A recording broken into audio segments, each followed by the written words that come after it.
Apa itu ketagihan? Ketagihan merupakan situasi di mana seseorang itu menginginkan dan mempunyai kehendak terhadap suatu rangsangan meskipun mendatangkan keburukan terhadap diri sendiri atau orang lain. Contohnya, macam ketagihan minuman beralkohol, ketagihan dadah, rokok, gadget, onani dan mungkin ketagihan untuk makan dengan banyak. Perbuatan-perbuatan ini akan mendatangkan keburukan yang serius jika diteruskan. Pada awalnya, seorang itu sekadar ingin mencari kenikmatan atau kepuasan terhadap rangsangan itu je. Tapi lama-kelamaan otak akan menganggap bahawa rangsangan itu merupakan suatu keperluan dan akan mempengaruhi emosi dan fizikal seseorang itu. Contohnya, macam ketagihan minuman beralkohol. Minuman ini sendiri dah ada keburukan dalam dia. Tapi bila seseorang itu ketagih, fizikal dan mental dia akan menjadi tak sihat jika dia tidak dapat minum minuman beralkohol tersebut, sebab otak dah terima minuman itu sebagai tabiat semula jadi dia. Itu sebab kalau kita tengok, kebanyakan yang cuba untuk pulih dari ketagihan ini, dia mengalami demam-demam, emosi tak stabil dan sebagainya. Tapi adakah ini sebab kita perlu teruskan ketagihan itu? Tak. Keburukan itu sentiasa ada, tapi cuma bergantung pada diri kita untuk kawal dan elak daripada perkara itu. Dalam video ini, saya akan kongsikan cara untuk merawat ketagihan. Jom tengok intro dulu.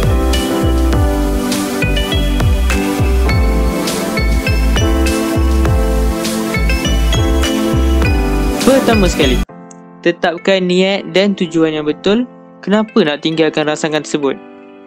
Contoh, nak tinggalkan dadah supaya organ dalaman dapat dijaga, supaya tak habis duit, atau mungkin tak mahu keluarga turut terjebak dalam dadah tu. Kita boleh tulis niat itu di kertas dan tampal kat cermin atau dinding atau sebagainya, supaya niat itu akan tersemat di benak fikiran kita.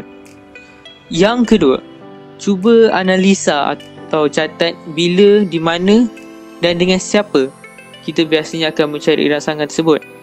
Rangsangan itu tidak akan datang secara tiba-tiba, kecuali jika ada sesuatu yang mempengaruhi kita.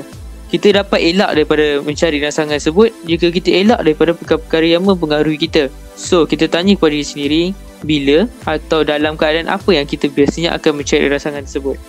Contohnya, setiap malam akan timbul perasaan untuk melihat benda lucah. Jadi, cuba elakkan dengan makan ataupun tidur awal. Tapi bukan itu saja, kita juga kena tahu di mana biasanya kita mencari rangsangan tersebut. Mungkin bila kita keseorangan dalam bilik, rangsangan itu akan muncul. Jadi cuba elakkan setiap malam untuk tidak berseorangan dalam bilik. Mungkin dengan cara keluar jalan-jalan, ajak member makan-makan, atau mungkin duduk ruang tamu yang ada ahli keluarga lain. Tapi bila kita lepak dengan kawan, timbul pula persoalan ketiga. Siapa yang mempengaruhi kita untuk mencari rangsangan tersebut? Dan cuba elakkan daripada berjumpa mereka yang mempengaruhi kita. Contohnya, kita nak lepak dengan member untuk hilangkan rangsangan untuk tengok benda lucah, tapi member pula cerita benda lucah kita. Tak boleh macam tu kan?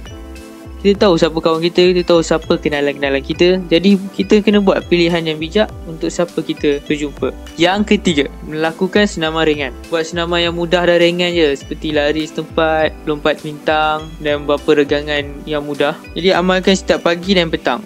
Dan yang paling penting, amalkan apabila perasaan ketagihan itu datang. Bila kita rasa macam nak makan banyak-banyak, kita pun mula bersenam.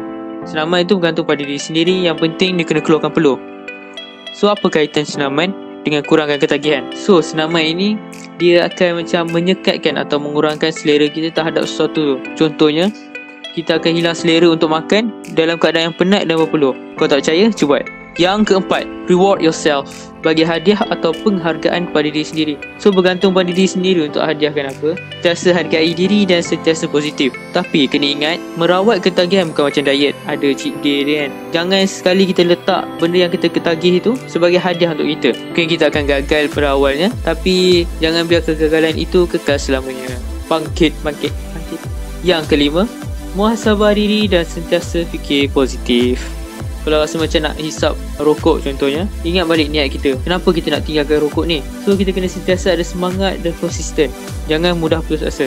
Merawat ketagihan ini memerlukan masa yang agak lama. Cuma bergantung pada berapa tingginya kemahuan kita untuk berubah dan semangat kita untuk sentiasa istiqamah. So, kita kena sentiasa fikir positif dan jangan mengalah.